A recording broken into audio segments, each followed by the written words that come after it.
Thank you. మీరు బానే ఉన్నారా? మీకేం కాలేదు కదా? Yeah, I'm okay. ఓకే. ఇంకా ఎక్కడికి పారిపోగలరు? లాయర్ గారు నమస్కారం. ఇదిగో ఈ విషయంలోనే భయపడ్డాను. ఈ భీమరావు కారణంగా సార్ మీద మళ్ళీ దాడి జరిగింది. చూసారా మీరు? నరోత్తమ్ జోషి గారు,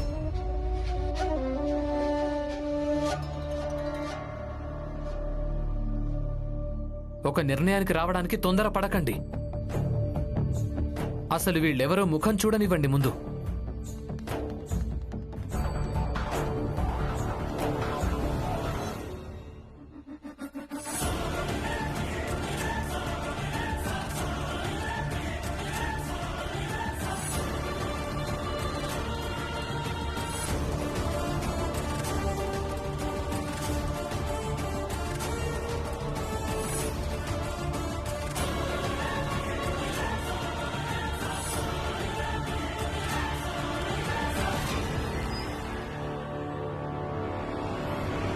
వీళ్ళందరూ మీ ఫ్రెండ్సే కదా?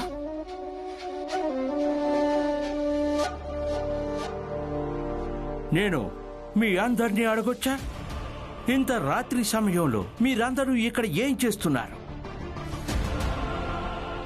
కాలేజీలో ఎవరినైనా 4-5 పట్టుకొని వాళ్ళని బాగా కొట్టండి. ఆ తర్వాత నేను భీమరావు మీద హింసను రెచ్చగొట్టాడని కేసు ఫైల్ చేస్తాను. సిగ్గు లేదురా? లేదు, మీ ముగ్గురికి సిగ్గనేదే రాలేదు. మీకు తెలుసు కదా నేను సార్ని ఎంతగా గౌరవిస్తుంటానో. ఈయన మీద దాడి చేస్తారా?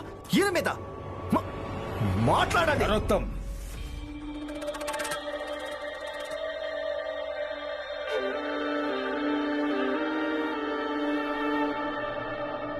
అసలు నువ్వు ఇలాంటి పనికి మాలిన వాళ్ళని ఎందుకు మిత్రులుగా చేసుకున్నావు? సిగ్గనిపించడం లేదు నిన్ను? సాహెబ్ సార్, మీరు చాలా పెద్ద అధికారి. నేను కూడా మీలాగే పెద్ద అధికారిని కావాలనుకుంటున్నాను. నాకు తెలీదు వీళ్ళందరూ కూడా చదువుకున్న ప్రాధాన్యతను అర్థం చేసుకుంటారో లేదో, కానీ నాకైతే బాగా తెలుసు. ఈ రోజు మీరు ఏ స్థానంలో ఉన్నారో ఒకవేళ అక్కడికి చేరుకోవాలంటే చదువుకోకుండా చేరుకోవటం అస్సలు కుదరదు. అందుకే నేను మీకు విజ్ఞప్తి చేసుకుంటున్నాను, మీరు మా కాలేజ్ని మోయించకండి సార్. ఇది నాదో లేక మీదో గెలుపోవటంలే విషయం కాదు సార్. విషయం కేవలం ఇంతే, నేను నా ఆర్థిక సహాయాన్ని కాపాడుకోవాల్సి ఉంటుంది. పై చదువులు చదువుకోవాల్సి ఉంటుంది. చదువుతూనే ఉండాలి సార్. ప్లీజ్.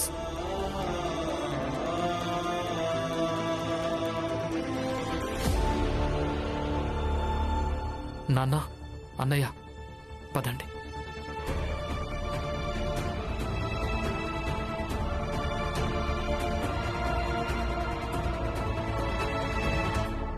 ఇక తర్వాత ఏం చేయాలి? నేను నీ లాయర్ని, ఫీజు తీసుకున్నాను కదా, నువ్వేది చెప్తే అది చేస్తాను. కానీ ఒక్కటి ఆలోచించు, పోయినసారి నీ మీద దాడి జరిగినప్పుడు అది వీళ్ళందరే చేసుంటారు. ఎందుకంటే నువ్వు కాలేజ్ మోయించాలని. ఎందుకంటే వీళ్లకున్న లక్ష్యం ఒక్కటే, ఏదో ఒక రకంగా భీమరావు చదువుకోకుండా ఆపడం.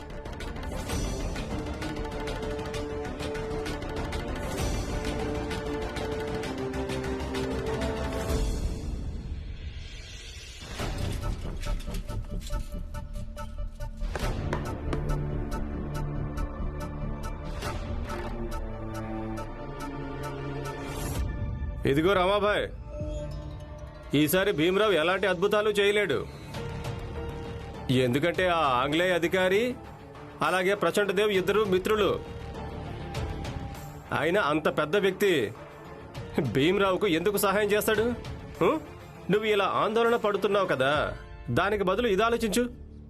ఆంగ్లేయ అధికారి ఒకవేళ భీమ్ని పట్టుకుని జైల్లో పెడతాడేమోనని.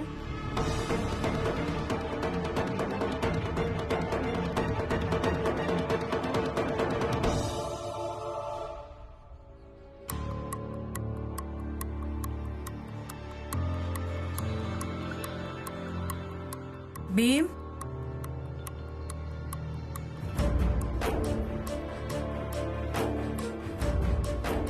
ఏమైంది? ఆ అధికారి గారు ఏమన్నారు? మేమేం రుజువు చేయాలనుకున్నామో అది చేశాం. ఏంటి ఏమైంది భీమ్?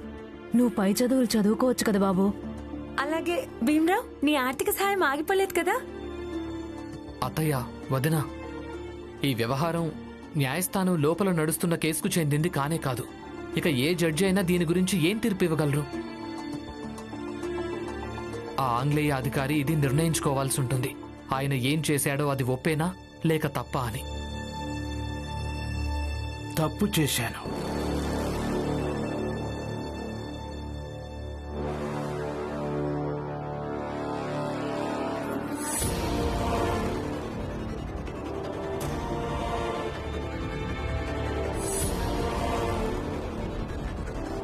కాలేజీ విషయంలో ఏదైతే జరిగిందో అందులో నా తప్పే ఉంది. ఇక అందుకు నేను నీకు క్షమాపణ చెప్తున్నాను. I'm sorry. నువ్వే గెలిచావు భీమ్.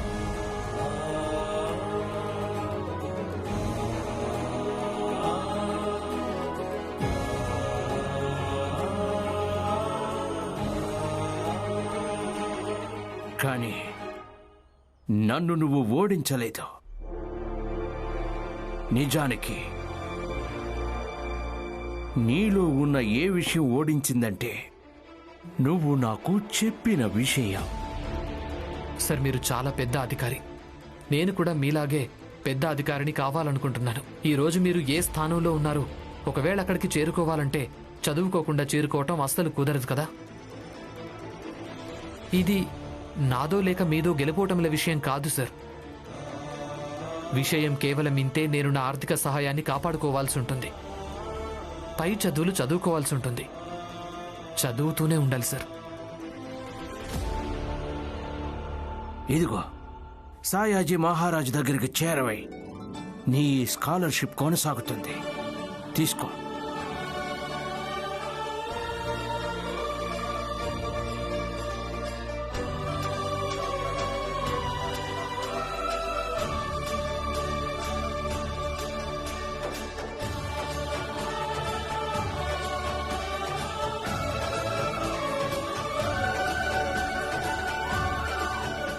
ఇక నేను బయలుదేరుతాను.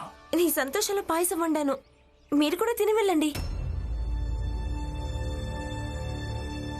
ఇదిగో ఇదే పెద్ద సమస్య భీమ్ ఇంకా భీమ్ భార్య రమకు. ఏ వ్యక్తి అయినా చిన్న సహాయం చేస్తే, అలాగే సానుభూతితో 2 మాటలు మాట్లాడితే పాయసం తినమంటారు. పాయసం తినిపించండి. పోనీ కనీసం ఎదుటి వాళ్ళ ధర్మం గురించి అయినా ఆలోచించి మాట్లాడరమా? ఏదేదో వాగుతున్నావు.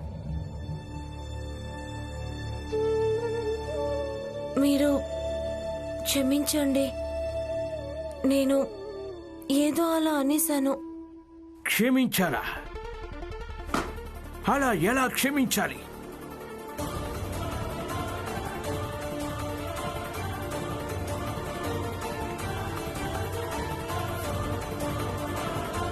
మాట అన్నప్పుడు తినిపించాలి కదా.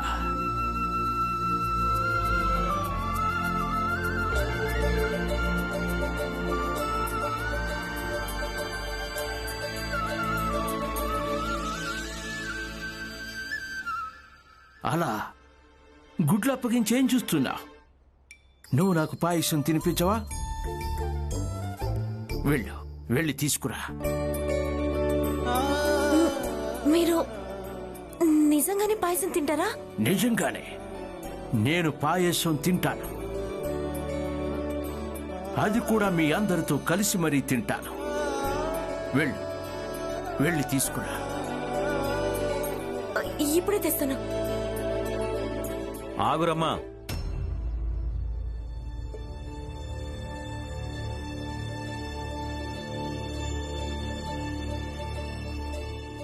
ఒక గిన్నె నా కోసం కూడా తీసుకురా.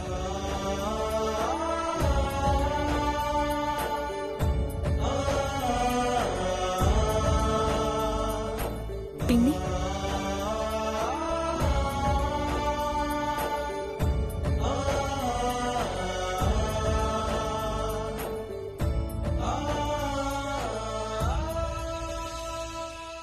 నరోత్తం 3 మిత్రులను స్టేషన్కి పంపించాను. రేపు కోర్టులో కనీసం 1 సంవత్సరం శిక్ష ఎలాగూ వేయించగలను.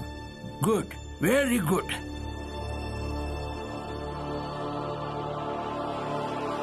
సార్, నిజానికి మీ ఇద్దరి మధ్యలో నేను మాట్లాడకూడదు, కానీ నాకు ఏమనిపిస్తోందంటే ఇది చెప్పడం ముఖ్యమనిపిస్తోంది. వాళ్ళందరూ తప్పు చేశారు. నిజం చెప్పాలంటే ఒక ఆన్ డ్యూటీలో ఉన్న ఆఫీసర్ మీద ఇలా దాడి చేయటం చాలా పెద్ద తప్పే. కానీ సార్, ఏదైతే చేశారో అది వీళ్లే చేశారు. వీళ్ల తల్లిదండ్రులు వీళ్లను చదువుకోవడం కోసం కాలేజీకి పంపించుంటారు. వీళ్ల భవిష్యత్తు గురించి ఎన్నో కలలు కానుంటారు. ఒకవేళ మీరు వీళ్లకు శిక్ష వేయించారంటే వీళ్ల చదువంతా ఆగిపోతుంది. వాళ్ళ భవిష్యత్తు ఏమవ్వాలి సార్?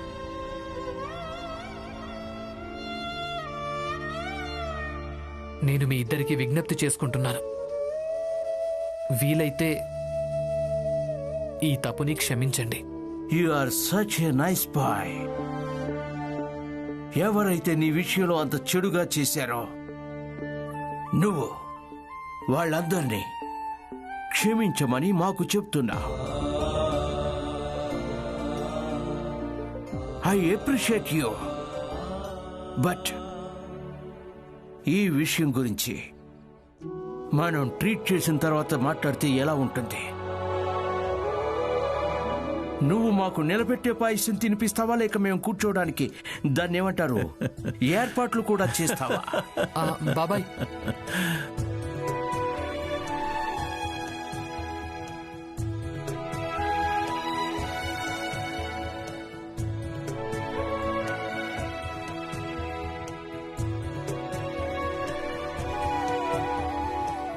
ఇంత పెద్ద అధికారి వకీలు గారు మన ఇంట్లో మొదటిసారిగా తింటున్నారు.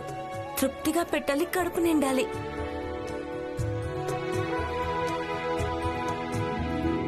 అయ్యో రమా, నెమ్మదిగా వేయి.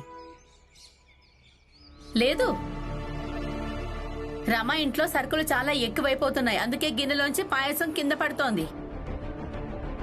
ఎలా అనిపిస్తుందంటే వీళ్ళిద్దరూ కేవలం వాళ్లకు పాయసం తినిపించడం కోసమే పుట్టారని.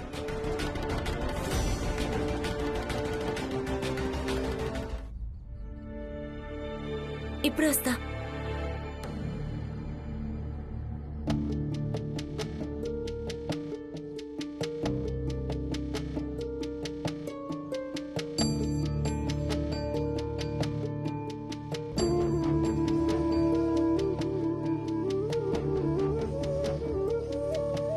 లేదత్తయ్య, మా ఇద్దరికి మీతో బంధుత్వం ఏర్పడింది. అది కూడా ఈ రూపంలో. మీరు మాకు అత్తగా, ఇక మేము మీకు కోడళ్ళుగా. నేను చెప్పేది నమ్మండి అత్తయ్య. పరాయి వాళ్ళకి ఏదో తినిపిస్తే నాకు ఇంకా రమకు ఎంత సంతోషం కలుగుతుందో అంతకంటే చాలా ఎక్కువ బాధ మాకు ఏ విషయంలో ఉందంటే మా అత్తయ్య మా మీద కోపంగా ఉందని.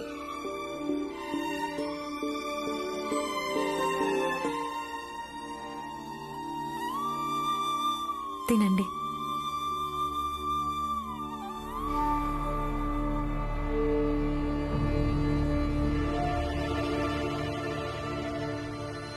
ఈ పాయసం భీమ్ గెలిచినందుకు లక్ష్మి.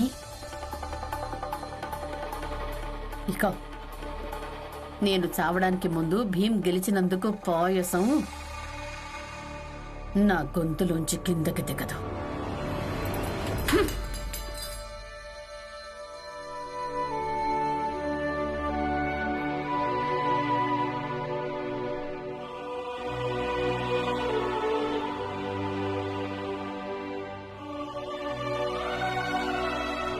వావ్, అద్భుతంగా ఉంది.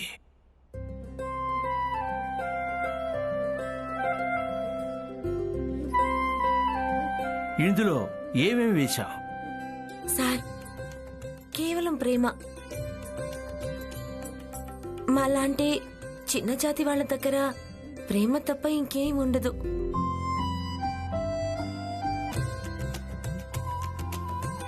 ఇక ఎప్పుడైనా పాయసం తినాలని మనకు అనిపిస్తే భీమ్ దగ్గరకే వస్తాం. Why not? తప్పకుండా సార్. మీ ఇద్దరికి ఇక్కడ ఎప్పుడూ స్వాగతమే పలుకుతాం.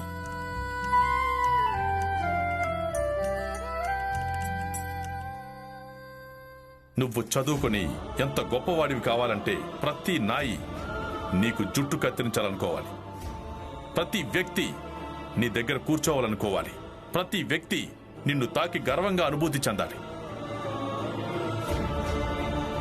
ప్రచండదేవ్ గారు,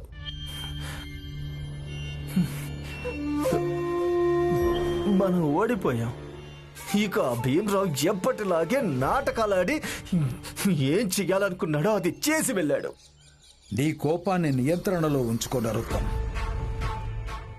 ప్రశాంతంగా కూర్చుని ఆ భీమరావుని ఎలా దెబ్బతీయాలో ఒక్కసారి ఆలోచించు. నేను ప్రశాంతంగా ఉండాలా? శాంతి శాంతి. ప్రచండదేవి గారు, ఇక్కడ ఇక్కడ చూడండి, ఇక్కడ ఇక్కడ ఓటమి రాసింది. ఓటమి. మనం ఓడిపోయాం, ఓడిపోయాం. మనం ఆ చిన్న జాతికి చెందిన భీమరావు చేతిలో ఓడిపోయాం. మనం ఓడిపోలేదు నరోత్తం. నిజానికి మనం ఓడిపోలేదు. మన పెద్ద జాతి సంఘం ఓడిపోయింది. ఈరోజు ఒక విషయం అర్థమైపోయింది రమా. ఈ ప్రపంచంలో 3 రకాల వ్యక్తులుంటారు. చూడు, ఒకటి ఎవరు అంటే వాళ్ళు మన శత్రువులు, రెండోదెవరంటే వాళ్ళు మనకు సహాయం చేస్తూ ఉంటారు, ఇక మూడోదెవరంటే వాళ్ళకొకవేళ సరిగ్గా అర్థమయ్యేలా చెప్తే వాళ్ళు మనకు ఖచ్చితంగా మిత్రులైపోతారు. ఈ ఆంగ్లేయ అధికారి కూడా అలాగే, లాయర్ గారు కూడా 3వ రకం వ్యక్తులవుతారు. అంటే 3వ రకం వ్యక్తులు మనతో కలిసి ఉంటారు, అలాగే మన పాయసం తింటారు. విషయం పాయసం తినటం గురించి కాదు రమా. మన చిన్న జాతి అలాగే పెద్ద జాతికి మధ్య ఒక పెద్ద లోయ ఉంది, చాలా పెద్దది. ఇవాల్టి ఈ సంఘటన ఆ పెద్ద లోయలో ఒక పిడికెడు మట్టిపోయడంతో సమానం మాత్రమే. నువ్వు చూస్తూ ఉండు, నాకు పూర్తిగా నమ్మకం ఉంది. ఒకరోజు ఇలాగే ఒక్కొక్క పిడికెడు మట్టి కలిసి ఆ మొత్తం లోయను పూడ్ చేస్తుంది. నాకు మీ మీద పూర్తిగా నమ్మకం ఉంది. మీ ప్రయత్నం వల్ల ఇది ఖచ్చితంగా జరుగుతుంది. అప్పుడు ఎంత బాగుంటుందో కదా. ఒకరు తక్కువ కాదు, ఇంకొకరు ఎక్కువ కాదు. ఎవరు చిన్న కాదు, ఇంకా ఎవరు పెద్ద కాదు. అందరూ ఒకేలా సమానమైపోతారు.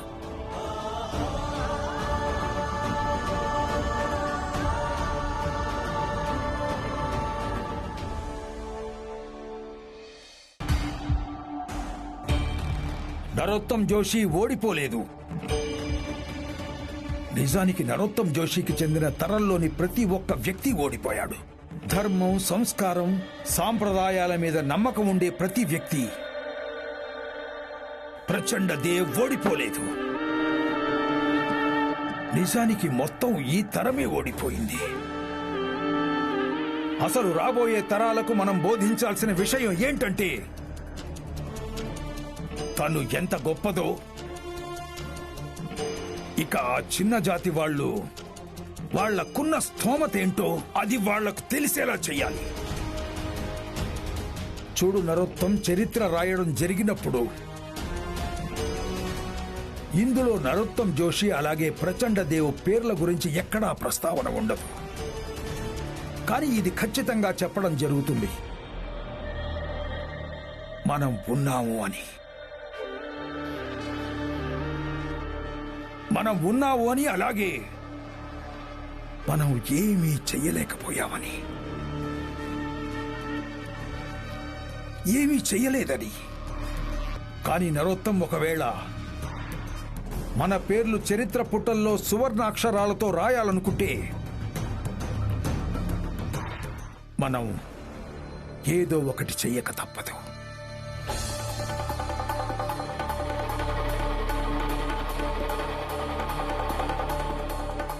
ప్రచండదేవ్ గారు, మీరు మీరు ఏదైతే చెప్పారో అందులో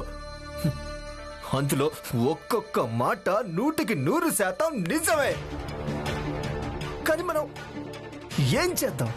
ఏం చేద్దాం మీరే చెప్పండి. నాకేమి తట్టడం లేదు. ఆ భీమరావును ఎలా ఓడించాలా అని. మన జాతిలోని ప్రతి ఒక్క వ్యక్తిని నరోత్తం జోషిలా మార్చు.